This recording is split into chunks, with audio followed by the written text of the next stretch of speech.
Spider-Man Homecoming stars Tom Holland, Michael Keaton, Robert Downey Jr., MARISA TOMEI, Jon FAVREAU, BATALON, HARRIER and Zendaya. Cinematography is by Salvatore TOTINO and music is by GIACCHINO. The movie is written by a collection of different writers based on the comic characters created by Stan Lee and Steve Ditko. The movie was directed by JON WATTS, the man who directed Clown, Cop Car and Spider-Man Far From Home. What's the story? Adrian Toombs, played by Michael Keaton, is a contractor employed by New York City to clean up the devastation left behind after the alien invasion from the first Avenger movie. Unfortunately, soon after starting work with his crew, Aunt Marie Hogue, played by Tyne Daly, and a bunch of other bureaucrats from the Department of Damage Control, order Toombs to stop work. All alien materials and technology are to be confiscated. Back at the warehouse, Toombs' tech guy, Phineas Mason, played by Michael Chernus, tinkers with alien technology and gets it to work. They still have several truckloads of alien tech they are supposed to hand over. Instead, Toombs decides to keep it. The world's changing, he says to his men. It's time we change too. 8 years later, Toombs' crew have a production line going. They convert alien tech to make gizmos and weapons that they sell on the black market. Toombs even has a specially designed flight suit with metallic vulture wings. Playing over the opening credits is an orchestrated version of the 1967 Spider-Man TV theme song written by Paul Francis Webster and Robert Bob Harris. I thought this was a nice touch. The movie opens with a video diary by Peter Parker, aka Spider-Man, played by Tom Holland. These are the behind-the-scenes events from the other movie, Captain America Civil War.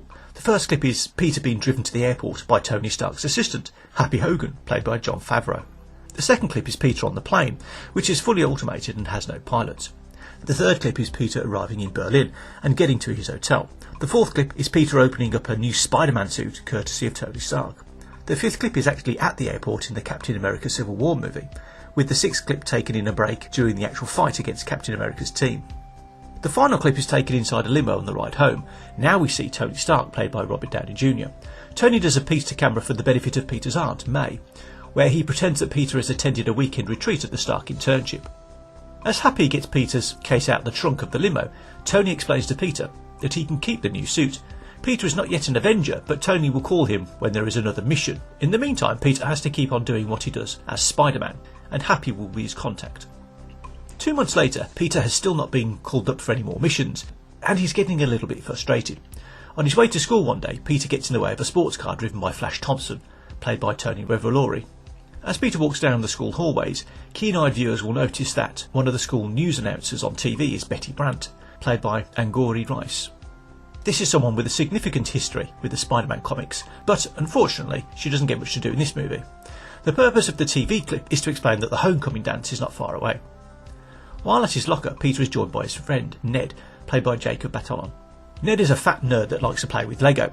As Peter also likes Lego, a date is set sometime in the future for them to build a new Lego Death Star together. Ned's voice fades off as Peter gets a look at Liz, played by Harrier, at the end of the hall. Liz is Peter's dream girl. The next sequence is a typical day at school. Peter beats Flash in getting the right answers in physics, Peter develops a new version of web fluid in science class, and Peter stares adoringly at Liz in the dining hall. Also in the dining hall is Michelle, played by Zendaya. She calls Peter and Ned losers for staring at Liz, but this is ironic because Michelle is a grumpy girl with no friends of her own either. Later, Liz reads out test questions for her academic decathlon team. Peter and Ned are on the team, as well as Flash and Michelle. Peter is struggling with the decision to go to the finals in Washington at the weekend, in case Tony Stark needs him, but Liz and the teacher, Mr. Harrington, played by Martin Starr, try to convince him otherwise. After school, Peter strolls into his local deli store to get a sandwich from Mr. Del Mar, played by Hemke Madeira. Peter then heads to the nearest alleyway. He pulls his Spider-Man costume out of his bag and puts it on. To the sounds of A.O. Let's Go by the Ramones, there next follows a montage of Peter being the friendly neighbourhood Spider-Man, where Peter rescues stolen bicycles and gives old ladies directions. During this sequence, we get a cameo from Stan Lee, who plays an angry neighbour complaining about the noise from a car alarm. At the end of the day, Peter eats his sandwich and calls in his report to Happy on voicemail. Peter tells Happy that he feels like he could be doing more, and he wants to know when the next real mission is going to be. After this, Peter spots some crooks robbing the ATM in a bank foyer. These crooks use Toombs' alien weapons to extract money from the ATMs. Somewhat ironically, all the crooks are wearing plastic Avenger masks to conceal their identities. Peter initially has some fun beating the crooks up, but then the alien weapons are used on him and things turn serious. The alien weapons destroy the bank foyer and Delmar's deli across the street. Luckily, Mr. Delmar is okay. Peter calls happy with the news, but he is preoccupied with organising the move from Stark Tower to the Avenger complex upstate, and he doesn't seem interested in Peter's adventures. When Peter's backpack is stolen, he has to go home in his Spider-Man costume. He climbs in through his bedroom window and quietly closes the door, because Aunt May, played by MARISA TOMEI, can be seen cooking in the kitchen. What Peter doesn't realise is that Ned is sitting in Peter's room with a Lego Death Star on his lap. When Ned sees Peter crawling on the ceiling, he drops the Death Star onto the floor. Peter freaks out, and Ned is sworn to secrecy. The next day at school, Ned asks Peter an endless barrage of questions about his Spider-Man abilities. During gym class, Coach Wilson, played by Hannibal Buress, plays a video of Captain America, played by Chris Evans, to the students. It's a recorded message about a fitness challenge the students have to do. While this plays, Peter tells Ned that he stole Captain America's shield. Ned is amazed. As Peter does sit-ups, he overhears Liz talking with Betty and some other girls about how she fancies Spider-Man. Ned can't help himself. He shouts out, "Peter knows Spider-Man." As Peter backtracks, Flash attempts to ridicule Peter by suggesting that Peter should bring Spider-Man to the party at Liz's house that evening. Flash is obviously expecting Spider-Man will not show up, and this will embarrass Peter. At the party that night, Peter turns up with his suit on underneath his clothes. It looks like Flash is the resident DJ for the night. If Peter was having any second thoughts about turning Spider-Man into a party trick, his mind is made up when Flash jokes about Peter over the microphone. Up on the roof, Peter changes into his Spider-Man costume, but an explosion in the distance causes Peter to investigate. It turns out that Toomes' men, Herman Schultz, played by Bokeem Woodbine, and Jackson Bryce, played by Logan Marshall Green, are demonstrating their alien weapons to a potential buyer, Aaron Davis, played by Donald Glover, under an abandoned bridge. When Peter's phone goes off, Toomes' men think it's a setup, and they aim their guns at Davis. Peter jumps out of hiding and tells Toomes' men to shoot at him. Peter unarms Schultz, but he gets punched by an alien shocker device used by Bryce. This knocks Peter off his feet and allows the crooks to get in their vehicles and drive away. Peter shoots webbing at the van driven by Toomes' men, which causes him to get dragged all around the suburb streets. Ultimately, Toomes arrives in his vulture suit and lifts Peter high into the air. Peter is only saved when a parachute automatically deploys from his suit. Unfortunately, Peter ends up in the river and gets entangled in the parachute, but Iron Man dives into the water and brings Peter to the surface. Later, Peter explains about his adventure to Tony, who is actually in India and is using the Iron Man suit remotely. Peter wants to take out the vulture and the guy selling the weapons, but Tony says he will get people to take care of it. On his way back to Liz's house, Peter comes across a discarded piece of alien tech on a lawn. Just then, Ned calls to give Peter the news that Flash is in the middle of insulting the absent Peter over the microphone. Peter decides to go home. Meanwhile, back at Toomes' warehouse, Phineas is testing out more alien tech. One device can open a hole in any solid structure. This is called a matter phase shifter. He tests this by using it to get a beer out of a fridge without opening it. Toomes arrives in a vulture suit. He's hopping mad about what Schultz and Bryce have done. When the van trundles in, Toomes gives Bryce a telling off. When Bryce ignores him, Toomes shoots Bryce with an alien weapon that vaporises him. Admittedly, Toomes wasn't expecting the weapon to kill him. Toomes tells Schultz to find the weapon they lost. Peter takes the alien tech to school and removes the Chitauri energy core that powers it in a workshop. Later, Schultz and a friend turn up at the school with a tracking device that is homing in on the energy core. Peter recognises Schultz and decides he must follow the men back to their lair, so he manages to get a spider tracker onto Schultz's boot.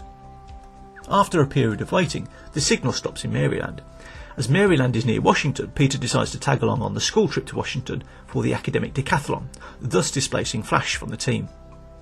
Later on at the hotel, Peter asks Ned to hack into his suit and remove the tracker, so Tony and Happy will not know that he's going after the bad guys. While Ned is looking at the programs on Peter's suit on his laptop, he notices there are a lot of disabled functions. Peter asks Ned to turn them on. When Peter tries on his suit again, a female AI voice talks to him, voiced by Jennifer Connelly, in much the same way as Iron Man's suit talks to Tony. The voice, later called Karen, locates the spider tracker and plots a course to intercept. Peter hitches a ride on the back of a truck. When Peter arrives at Schultz's location, he's sat in a van waiting for a convoy of 3 container trucks full of alien tech bound for the damage control deep storage vault.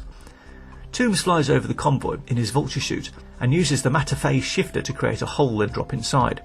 By the time Toomes gets back onto the roof of the truck with a bag full of tech, Peter is there. They get into a fight which results in Peter being trapped in the truck because Toomes removed the matter phase shifter. When Peter wakes up, he is inside the damage control deep storage vault. With no way out, he decides to run through a few of his suit's special functions to pass the time. In the bag that Toomes dropped is another Chitauri energy core. Karen informs Peter that the energy core can be transformed into a bomb when exposed to radiation. Peter calls Ned to warn him because the Chitauri energy core is with him, but he can't get a signal. After 247 attempts to open the doors, Peter gets out of the vault and he hitches a ride back to Washington on a container truck. As this happens, Peter misses the chance to partake in the academic decathlon quiz. However, Peter's participation isn't necessary after all, because his team wins anyway. In the afternoon, the school team goes on a trip up the inside of the Washington Monument, but Michelle refuses to go because it was built by slaves.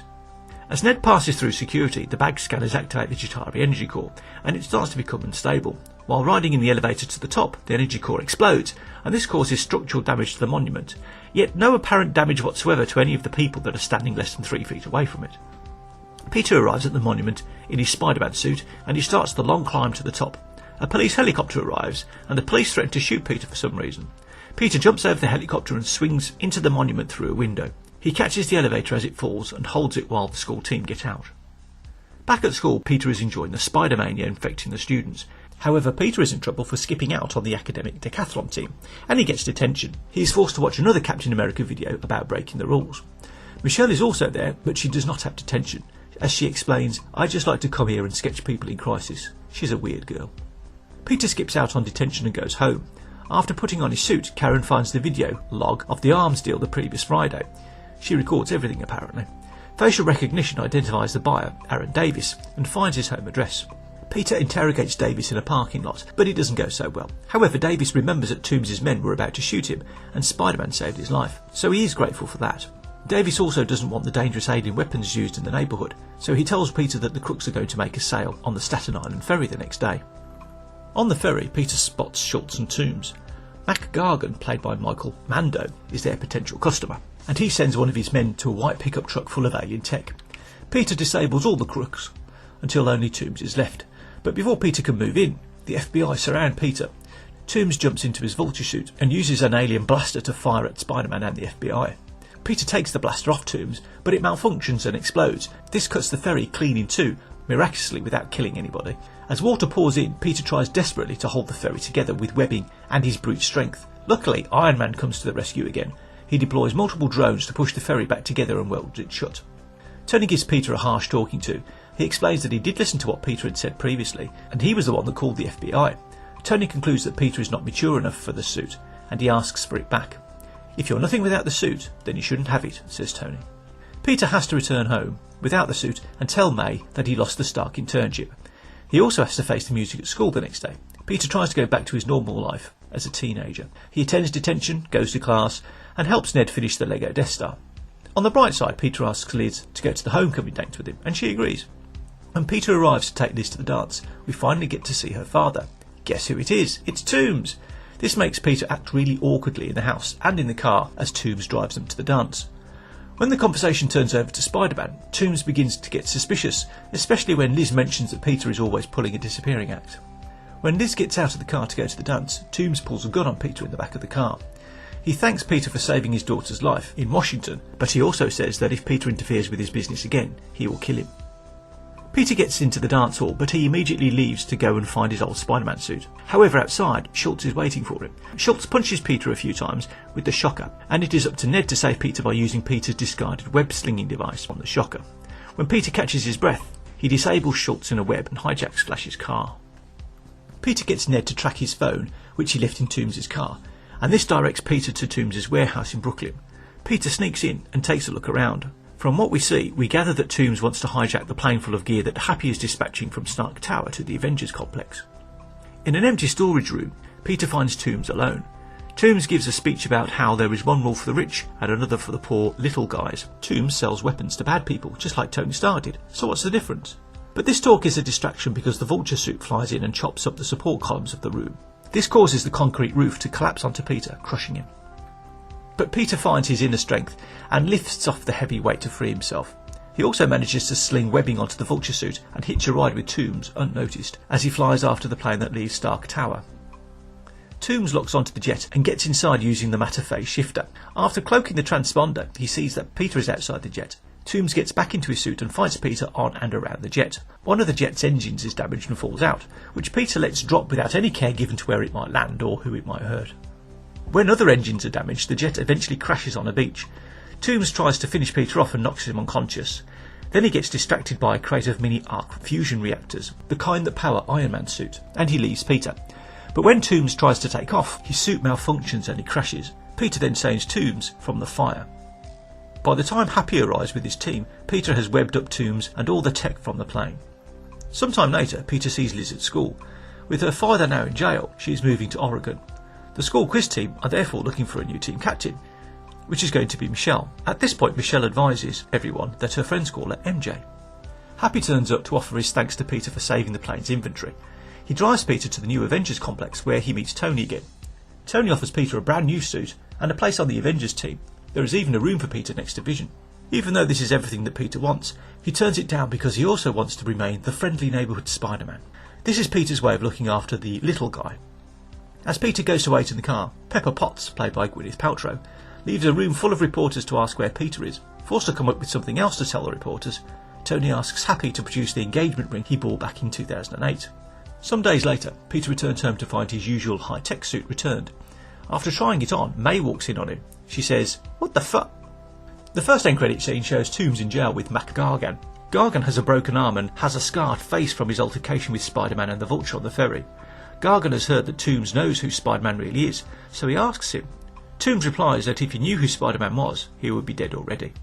The final end credit scene involves Captain America doing another piece to camera for the benefit of school students. In this one he talks about the benefit of patience. This is a joke meant for all those people who wait until the end of a movie to catch the end credit scenes. Issues. While Spider-Man is the hero of the movie, you have to ask if New York wouldn't be a safer place if he didn't try to help. The crooks robbing the ATMs would never have destroyed the bank foyer or the deli across the street if Spider-Man had not fought them. The Washington Monument would never have faced collapse if Peter had not given Ned the Chitauri energy core in the first place. And the Avenger jet would not have risked crashing into a city skyscraper or anywhere else if Spider-Man had not fought the Vulture while riding it. Throughout comic history, Peter Parker has always been a science genius, and he defeats a lot of his enemies this way, but this movie plays Peter's genius down because Tony Stark is supposed to be the true genius of the Marvel Cinematic Universe, if we ignore Shuri from the Black Panther movie. This kind of leaves Peter with nowhere to go in this situation, and his development of the web fluid feels out of place because he doesn't get a chance to shine at science in any other way. Yes, Peter is clever enough to be on the school quiz team, but I still feel that not enough credit is given to Peter's science genius in this movie. And on the subject of web fluid, it is noticed that Peter's webbing is significantly less strong than it ever was in the comics. There are entire comic book stories dedicated to how Peter's webbing is stronger than steel and needs to be cut with a blowtorch, etc. In this movie, however, Toomes is able to cut through Peter's webbing with his Vulture wings, which may or may not be alien metal, but also a steel knife. One of the mainstays of the Spider-Man comics and cartoons is his spider sense, that inner voice that tells him when danger is near. Unfortunately, this incarnation of Spider-Man has no spider sense, at least it is not referred to or demonstrated at any point in this movie. At least this explains why Peter is almost run over by Flash, and how Schultz is able to punch Peter with the shocker outside the school. I like the character of Ned a lot. He helped to carry the movie. I don't recall Peter Parker having a friend at school called Ned, but there was a character called Ned Leeds that first appeared in the Spider-Man comics in 1964.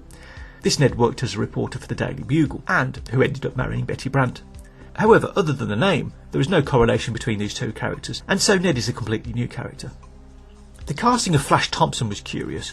Flash has always been portrayed as a thorn in Peter's side because of his popularity at school, and this popularity stems from his wealth and sporting abilities. In other words, Flash is a rich jock, whereas Peter Parker is a weedy nerd.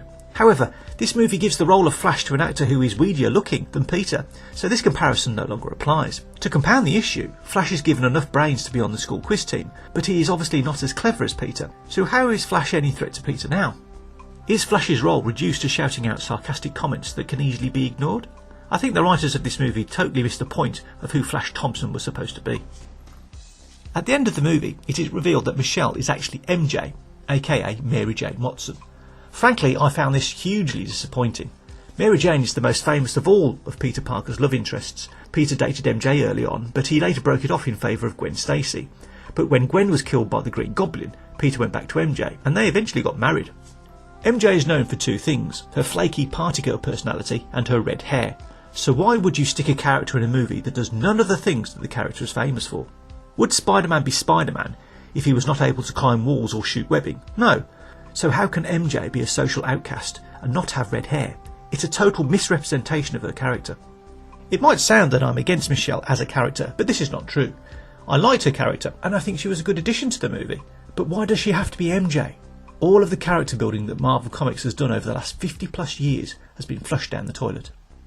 Note, as the high school sports team is called Tigers, I suspect that name will be used by MJ with reference to Peter in a later movie. Would Peter really jump clear over the school gates right in front of a building with dozens of windows at the time the school is dismissed? I thought Peter was supposed to be clever. Why did Peter buy a sandwich at the deli in the afternoon and then carry it around the city with him if he was only going to end up eating it outside the deli hours later? Why didn't Peter just get a fresh sandwich when he was near the deli later? How does it get dark so fast when Peter fights the ATM crooks? When Peter leaves the fire escape, the sun was in the sky, but 60 seconds later it's night time. If the tracker Schultz uses to find the Chitauri energy core can lead them to where the energy core has been, why can't it lead them directly to where the Chitauri energy core is? Surely that must be the strongest signal. Are we expected to believe that Schultz has been sat in the van in Maryland for over 24 hours? Because that's how long it takes Peter to reach him. When Peter leaves the homecoming dance, it takes him less than a minute to put on his Spider-Man costume and leave the school by the parking lot exit. So how come Schultz is there waiting for him? Even if Toomes called Schultz from his car outside the dance hall, Schultz would not have been physically able to get to the school parking lot in time. How does Toomes control the Vulture suit by remote control without actually using any remote control device? Does he use telepathy? How far is it from Stark Tower to the new Avengers complex? It can't be a very long flight in a jet. Toomes probably would not have had the time to hijack the jet before it arrived. Review. Spider-Man Homecoming is a solid addition to the Marvel Cinematic Universe, but the movie is perhaps a bit too long. Tom Holland and Michael Keaton put in great performances, as do most of the cast. While some of the new characters are fun to watch, the reimagining of some of the more established characters may upset some fans. The effects are good, the cinematography is well done, and the music keeps things moving. My rating, 85%. Hi, this is Mike Kendall, and thanks for watching my video. I'd like to know what you thought of this movie. Was it a hit? Was it a flop? Let me know your thoughts and rating in the comments section.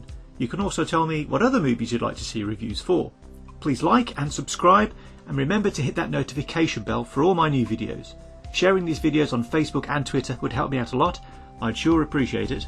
Don't forget to check out the other videos on my channel. We're adding more all the time. I'm off to see a movie. You have a great day, and I'll see you in the next video.